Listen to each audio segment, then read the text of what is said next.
नमस्ते दोस्तों। आज हमारे YouTube चैनल में आपका स्वागत है। दोस्तों, अगर आप चैनल पर नए हैं दोस्तों तो चैनल को लाइक सब्सक्राइब जरूर करिएगा। दोस्तों, आज मैं जो खबर आपको बताने जा रही हूँ दोस्तों, वो सिर्फ एक खबर नहीं है दोस्तों, ये डिजिटल दुनिया में छिड़ चुकी एक ऐसी महायुद्ध की शुरुआत है दोस्तों, जिसका असर आने वाले कई दशकों तक महसूस किया जाएगा दोस्तों। यह वही खबर है दोस्तों जो वाशिंगटन से लेकर दिल्ली तक, सिलिकॉन वैली से लेकर के मुंबई तक हर जगह एक चर्चा का बड़ा विषय बन चुका है दोस्तों। और यकीन मानिए दोस्तों, इस बार मामला सिर्फ राजनीति का नहीं दोस्तों, सिर्फ टेक्नोलॉजी का ही नहीं बल्कि पूरी की पूरी डिजिटल संप्रभुता यानी डिजिटल स्वतंत्रता का है दोस्तों। हाँ दोस्तों, भारत ने कुछ ऐसा काम किया है दोस्तों। अमेरिका जो दशकों से दुनिया के डिजिटल साम्राज्य का बादशाह बना बैठा था दोस्तों, जिसने अपने गूगल, फेसबुक, इंस्टाग्राम, ट्विटर और व्हाट्सएप जैसे हथियारों से पूरी दुनिया को अपने मुट्ठी में कैद कर लिया था दोस्तों, आज हम पहली बार किसी ने उसकी मिला दिया है दोस्तों। और यह कोई छोटा मोटा देश नहीं है दोस्तों, बल्कि दुनिया का सबसे बड़ा लोकतंत्र भारत है दोस्तों। कहानी की शुरुआत होती है कुछ हफ्ते पहले, जब अमेरिका ने भारत के खिलाफ अपना सबसे बड़ा आर्थिक हथियार चलाया 50% तक का। अमेरिका को लगा कि यह कदम भारत की अर्थव्यवस्था पर सीधा दबाव डालेगा दोस्तों। भारतीय कंपनियां घुटना टेक देंगी और भारत सरकार उनके आगे झुक जाएंगी दोस्तों।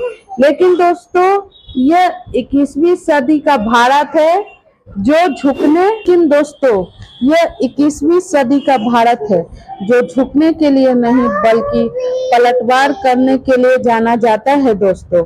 और इस बार पलटवार इतना जोरदार था कि व्हाइट हाउस में बैठे सलाहकार भी हैरान रह गए।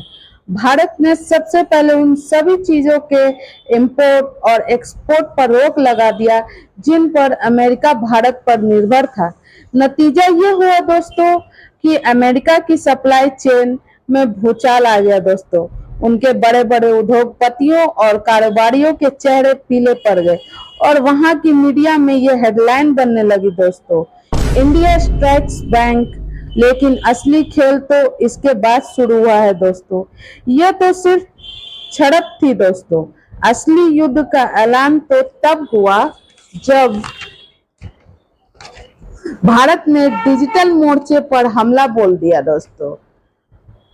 आज से पहले तक आप और हम सुबह आंख खोलते ही सबसे पहले जिस चीज का इस्तेमाल करते थे दोस्तों, वो था गूगल, फेसबुक, इंस्टाग्राम, व्हाट्सएप या ट्विटर। हमारे बच्चों के होमवर्क से लेकर के हमारे बिजनेस प्रोजेक्ट तक, हमारी हर छोटी मोटी जरूरतों के लिए हम इन्हीं अमेरिकी प्लेटफॉर्म्स पर निर्भर थे दोस्तों। और यही निर्भरता अमेरिका का सबसे बड़ा हथियार थी दोस्तों। हमारा हर सर्च, हमारा हर मैसेज, हमारी हर तस्वीर, हर वीडियो, सब कुछ अमेरिका के सर्विस पर जाता था दोस्तों। हमारी पसंद नापसंद, हमारे सोचने का तरीका, हमारी खरीदने की आदत, सब कुछ अमेरिका के पास दर्ज होता जा रहा था दोस्तों। भारत की 99% आबादी इन अमेरिकी डिजिटल सेवाओं का इस्तेमाल कर रही थी और इसके बदले अमेरिका अरबों खरबों डॉलर कमा रहा था दोस्तों। जी हाँ दोस्तों, लेकिन अब भारत ने ठान लिया है और अब नहीं, इसी संकल्प का नतीजा है कॉमेट। जी हाँ दोस्तों, भारत ने अपना खुद का स्वदेशी गूगल लॉन्च कर दिया है और इसका नाम है दोस्तों कॉमेट। यह सिर्फ एक सर्च इंजन ही नहीं दोस्तों, बल्कि भारत का डिजिटल ब्रह्मास्त्र है दोस्तों। कॉमेट की ताकत का अंदाजा आप इस बात से लगा सकते हैं दोस्तों कि लॉन्च के पहले ही 24 घंटे में इसे दुनिया के 100 देशों में डाउनलोड किया गया है दोस्तों। और ये डाउनलोड रिकॉर्ड तोड़ दिया है दोस्तों। जैसे ही इसकी खबर फैली, सिलिकॉन वैली में आपात बैठक होने लगी दोस्तों। अमेरिका टेक कंपनियों के शेयर में गिरावट आने लगी और अमेरिका के टेक जर्नलिस्ट ने खुलकर कहना शुरू कर दिया कि गूगल की बादशाहत खतरे में है दोस्तों। कॉमेट में वो सारी खूबियां हैं दोस्तों जो किसी भी आधुनिक सर्च इंजन में होनी चाहिए, बल्कि उससे भी ज्यादा। सबसे पहली और सबसे बड़ी बात, आपका डाटा अब भारत में रहेगा। न चोरी, न जासूसी, न सेंसरशिप।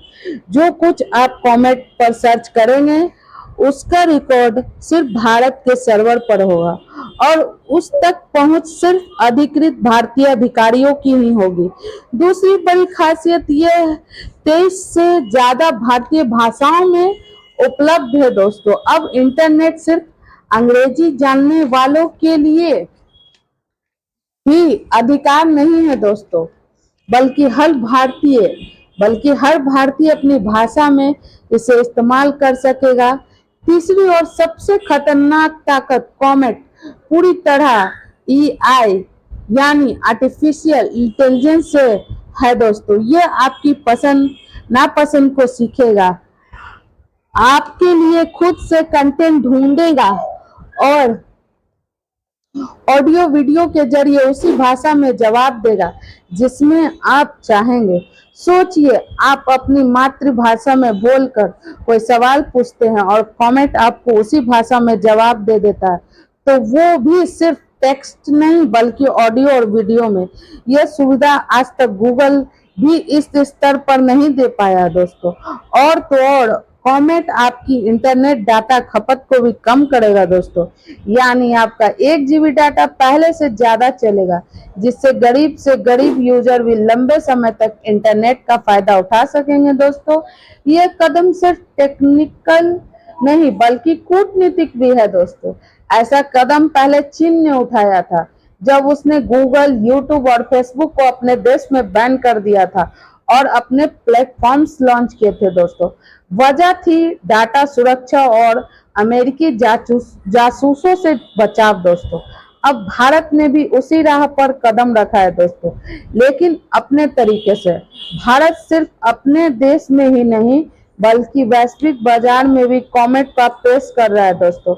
शुरुआती चरण में इसे 32 देशों में लॉन्च किया जाएगा दोस्तों, जिसमें ऑस्ट्रेलिया, इंडोनेशिया, अरब देश के साथ कई अफ्रीकी देश शामिल हैं। अमेरिका पर इसका आर्थिक असर भी बहुत पड़ेगा दोस्तों। गूगल, इंस्टाग्राम, व्हाट्सएप और ट्विटर के सबसे ज्यादा यूजर भारत में हैं।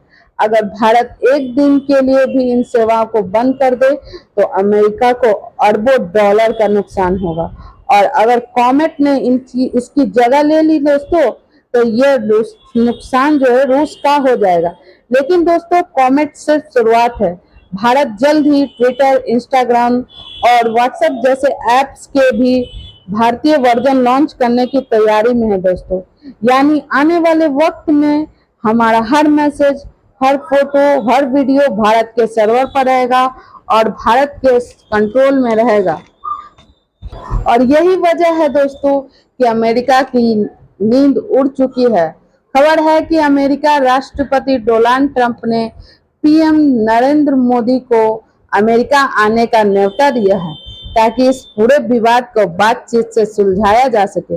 लेकिन असली सवाल यह है, जब भारत इस समय डिजिटल मोर्चे पर जीत की स्थिति में है तो क्या उसे नेगोशिएशन में जाना चाहिए या फिर इस मौके का फायदा उठाकर अपनी डिजिटल आजादी के पूरी तरह से स्थापित करना चाहिए।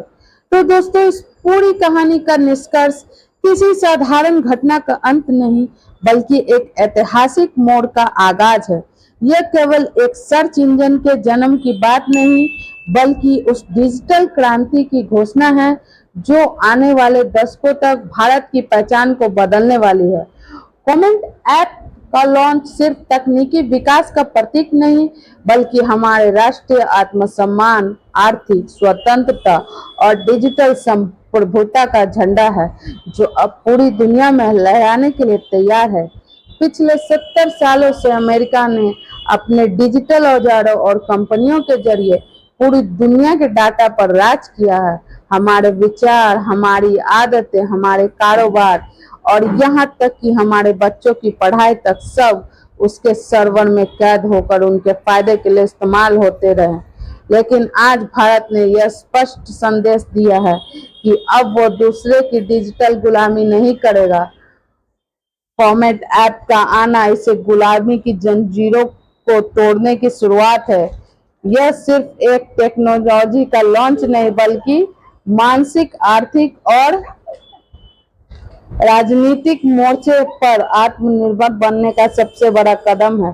कमेंट ऐप के जरिए भारत ने यह भी साबित कर दिया है कि अब वो तकनीक का सिर्फ उपभोक्ता नहीं बल्कि नवाचार का निर्माता भी है।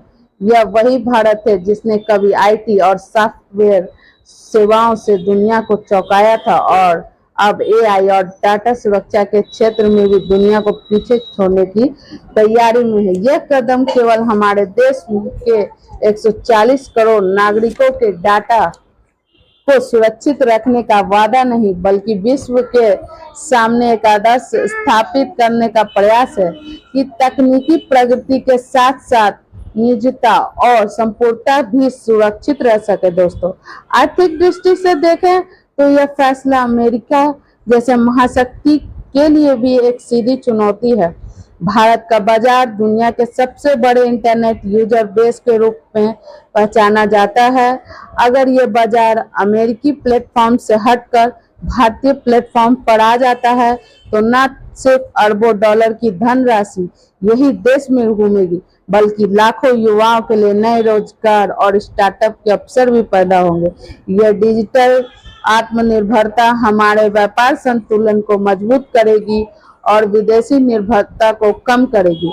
कूटनीतिक दृष्टि से यह भी एक मास्टर स्ट्रोक है। दोस्तों, अमेरिका जैसे देश जो अब तक डाटा और तकनीक के जरिए दबाव बनाते थे, अब भारत के साथ बराबरी से बातचीत करने पर मजबूर होंगे।